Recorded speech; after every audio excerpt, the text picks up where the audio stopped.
see it better now, cause everything you do only says you gotta figure it out. Yeah, so today is a very sad day. Yeah, the blonde locks are gone, and I've replaced it with a mullet. Look at this.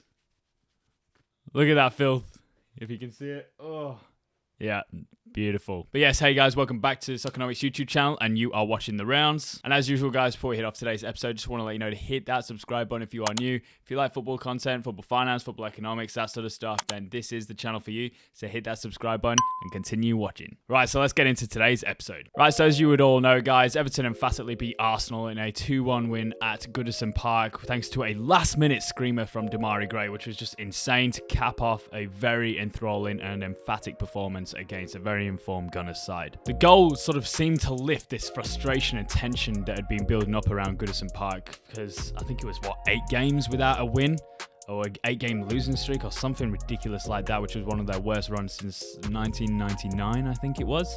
So yeah, that win against obviously a side like Arsenal was obviously a huge sigh of relief from what it seemed with the fans. And it just seems so fitting that the week that Marcel Brands, their director of football, who has come under so much scrutiny in recent weeks as a reason for their performances, has capped off this week with a win to look at sort of like a sign for the future of Everton Football Club. Well, look, Marcel Brands joined from PSV in 2018 and has come under scrutiny in recent times with the Everton fans just because the amount of money they spent on transfers that seem to have not made much of an impact on the team, and the lack of improvements that have been made to the youth development side and the academy, which has always been fruitful at Everton. The amount of money that has been spent on just player fees since Marcel Brands has been at the club is around £300 million, which, like, you don't need me to tell you that's a lot of money. that's crazy. But these days, £300 million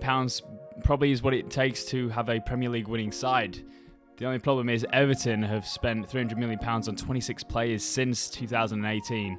And they're sitting in, 16th place in the Premier League. They don't look any better off, and their squad honestly doesn't look that amazing. So I guess as a director of football, that's something that's definitely worth the sack, isn't it? And when I read out the signings that he's made in order of timing, then you'll see what I mean. So we've got Richarlison, Luca Digne, João Virginia, Bernard, Yeremina, Andre Gomez, Kurt Zuma on loan, Jonas Losel, Fabian Delph, Jean-Philippe Gbamin, Moise Keane, Dribbble Cisse, who is also on loan, Alex Iwobi, Jared Branthwaite, Niels Nkunku, Alan, James Rodriguez, Abdoulaye Doucouré, Ben Godfrey, Robin Olsen, Joshua King, Andros Townsend, Asmir Begovic, Demarai Gray, Andy Lonergan, and Solomon Rondon. Now, despite there being some actually really good additions in there, you'd like to think that there would be if you sign 26 players for £300 million.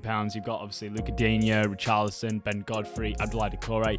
The majority of these signings, though, have been well below par, and honestly, it just begs the question, where did all the money go? Now, the traditional role of a director of football is someone who looks at the long-term interests of the club in a football sense. That being working with the owner and the chairman to identify a style of play that they would like to try and execute at the football club. And it's up to the director of football to identify and bring in the players that can do that, that fit that very well, but also bring in a manager who can not only execute that style of play, but also make those players better. This helps isolate departments in the football club and also prevents conflicts of interest. And it also makes transition smoother within the club. For example, when it comes to sacking a manager, bringing in a new manager who has a similar style of play that can also get the same or even better out of the players at the club. And it also helps in the youth department in the academy as well, because it helps players transition into the first team a lot easier, or so it's supposed to. Now, from a first look at Everton Football Club, you would be saying that Marcel Brands was right to be sacked, and what the hell was he doing with £300 million? He should never be given that amount of money ever again. But hear me out. The problem is, it appears that Marcel Brands didn't exactly have the word on transfers nor on appointing managers. Farhad Moshiri, who is the owner of Everton Football Club and honestly one of the most ambitious and one of the richest owners in the Premier League, definitely had the say when it came to bringing managers and coaches into the football club. He definitely was the one who brought in Carlo Ancelotti. He's definitely the one who brought in Rafa Benitez. And that is really weird because these two managers have completely different styles of play, which completely counteracts or is counterintuitive to what a director of football is trying to do, because they're trying to work towards a certain style of play, and they're not bringing the managers in. It's the owner who's bringing them in, and it's completely different. And you see, the thing is with managers like Carlo Ancelotti and Rafa Benitez, two very different managers, two very strong personalities, and obviously got their own demands. They wanted their own players brought into the club to try and execute what they wanted to achieve. So Carlo Ancelotti really wanted Alan, and he really wanted James Rodriguez, and this wasn't what Brands wanted to bring in, but Ancelotti wanted those players, so Farhad Moshiri got them. That's the same thing with Rafa Benitez. Benitez wanted players like Andros Townsend, Damari Gray, so that he can execute his style of play. Yes, it's a lot less money to buy these players than before, but again, these were not caused by Marcel Brands. The irony is, despite having a director of football with the purpose of providing stability and a convergence towards a particular style of play, the exact opposite has been occurring, which doesn't make any sense. And yet, Marcel Brands is the one who's getting the blame and is obviously the one that is a scapegoat. It's just really strange. But what is really strange, and this definitely doesn't make any sense at all, is that in 2019, Marcel Brands was appointed as part of the board at Everton Football Club. Now, the board is supposed to be the people that oversee and judge the performances of people like a director of football, Marcel Brands, at the club. So there is a bit of a conflict of interest there, because how is Marcel Brands supposed to oversee and perform his own performance as a director of football? It's very skewed. And also, how are people at the board supposed to talk about how he's doing when he's in the room, So weird, that didn't make any sense at all, and I can only feel like that has led to this mismanagement at the club. So are Everton actually better off now? Well, I mean, it's a case of, was he the problem? And the answer realistically is no. There seems to be a pretty clear hierarchical issue at the club where there's definitely conflicts of interest. There's definitely some people who can't seem to let go of a bit of power or a bit of influence within the club that's outside of their scope of work. And it's proven to be toxic at the club, especially when it comes to progressing. Moshiri is obviously a very keen, hands-on owner of Everton Football Club. He wants to be involved in the decision making of transfers, hiring managers, these important things that are actually something that a sporting director, a director of football is supposed to be doing. And then you've got Rafael Benitez, who is obviously a bit more of an old school manager, same with Carlo Ancelotti, and they've always, within their career, had the say on what transfers they want to bring in. So they're going to bypass a director of football and go straight to the owner, if possible, So again, it's not healthy for a football club if you have a director of football who's supposed to be making these calls, but you've got a coach who is just going to bypass, The only thing is that, yes, without a director of football, now the owner can make his decisions on appointing managers and transfer decisions as well, and the managers can make their recommendations and their own demands about having players. The only thing is, the only reason why they had a director of football in the first place was to stop doing this, because it's not a very efficient, economical way of running a football club, because, as we know, managers have a shorter lifetime as a coach at a football club, and if you're constantly changing managers, you're constantly changing styles of play, unless you have a director of football or somebody who has an idea of what sort of replacement we want that has a similar way of doing things.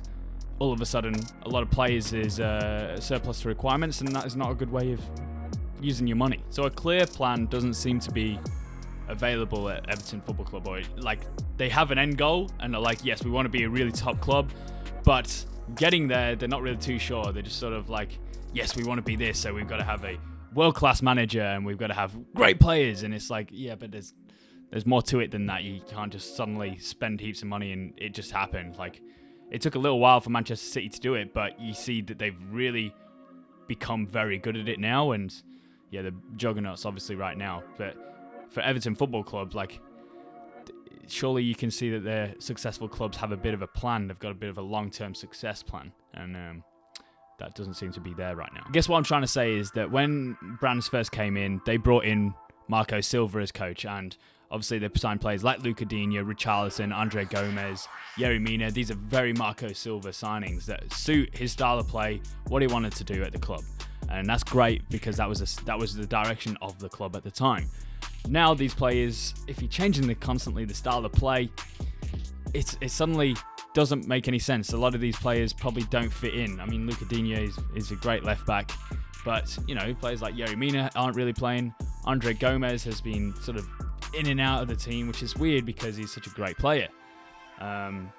You can see what I mean there, and that's the problem, because a director of football's role is to look in the long term and try and make all these signings work in the long term and find the right manager to make that work. But if you're constantly changing the style of play, suddenly you can't really do that. Or it's very difficult to do that. And I'm not saying Marcel Brands is a great director of football. He spent £300 million and they haven't seemed to improve. And a lot of these players are not good enough to be playing for Everton, never mind the amount of money that they paid for. So, you know, Alex Iwobi, what is it, £35 million they paid for him? That's a lot of money.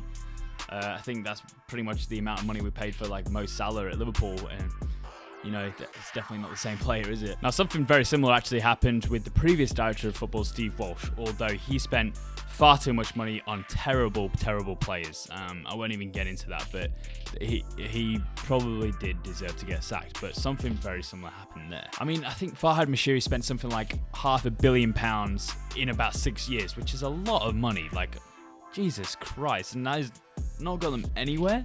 Hasn't made them a top 4 team. They were a top 6 team before, and now they're like, they're not any closer to achieving their goal as being a top team yet. So are Everton really in a crisis? Well, look, the situation really isn't that bad overall. Yes, at the moment the club is not performing very well. There's a very small chance that the club could get relegated this season if they can't pick things up. Obviously, that win helps early in the week, but you've got to look at the bigger picture. The owner, Farhad Moshiri, is obviously a very rich owner, and he's a very ambitious owner, and he's an owner that really wants to help this club, and that is obviously something that is really hard to find at a football club. So Everton, very lucky to have that. Yeah, it's a great thing to have. There's so many bad owners in football. If you can recruit the right man for the role of director of football and give him 100% faith and don't undermine him like he was doing with Marcel Brands, then with the amount of money that they've got, they can definitely make use of another £300 million. Hopefully it wouldn't have to take that much to create a very good Premier League side. It's only a matter of time. This is, again, they need to trust a system, because it takes a long time.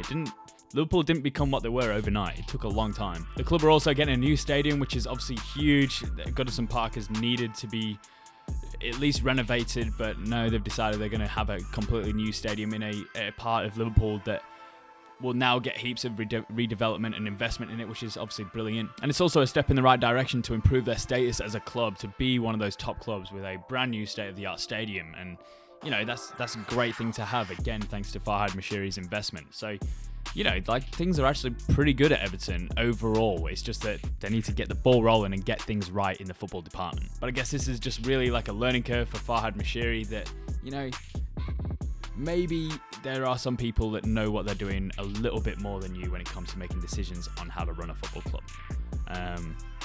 Yeah. Anyway, that's all I've got time for today, guys. I hope you enjoyed today's episode. If you did, be sure to hit the like button for us. Also, a lot of you guys aren't actually subscribed, so if you like this sort of content, then be sure to hit the subscribe button to help us grow and try and hit 1,000 subscribers before the end of the year, so that'd be massive, guys. But apart from that, thank you very much for watching, and I'll catch you very soon. Being a stranger to what we lost, I'll keep my guard down and hope it comes back around, cause I still just feel like now I'm gonna keep running in circles till we find out if all we need is each other, a space between